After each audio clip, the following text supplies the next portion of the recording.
در مؤسسه تاسیسات میانه عمومی رقم 11 واقع در دهه توگرک 60 نفر کودکان با استراحتگاه فراغتی نزد مکتبی جلب گردیدند. امسال برای در سطح بلند تشکیل و خوش گذراندن این دوره تعطیل تابستانه مکتبیان ماموریت مؤسسه آمادگی خوب دیده است. طبق رجای معین برای کودکان نصف روزی خوراک‌های گوناگون سرغذا پیشنهاد می‌نمایند. امروز داشت پلا فردا تا دیگر منبع دسترس نمودن موادهای غذایی در تیار نمودن خوراک‌های سرغذا قطعه زمین‌های نزد حملگی نزد مؤسسه استفاده می‌شوند. لشکر رحیموف سرآشپز استراحتگاه شخص مهنت‌دوست و دهقان اصیل است.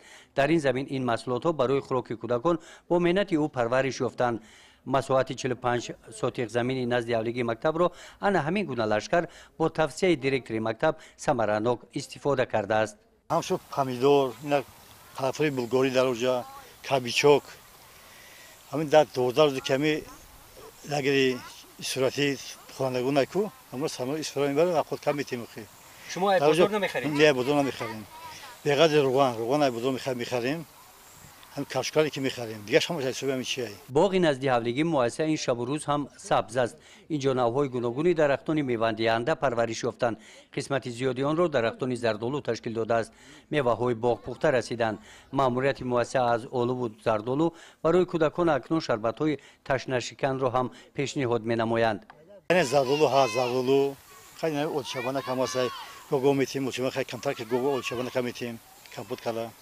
خیلی پامیدور هست پامیدور که کردن صبح شده ممکن یک 5 پاس شبا با استفاده بریم تلخونگو رفتیم.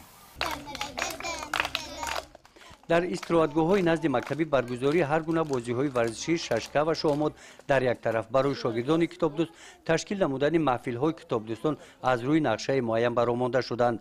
دایر نمودن بازی‌های کودکانه طبق رجای تصنیف نموده است.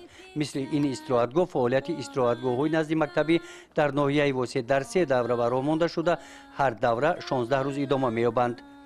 گزارش خواجه نظریف خدای نظر زهروف از ناحیه واسه برای برنامه اطلاعاتی نوید.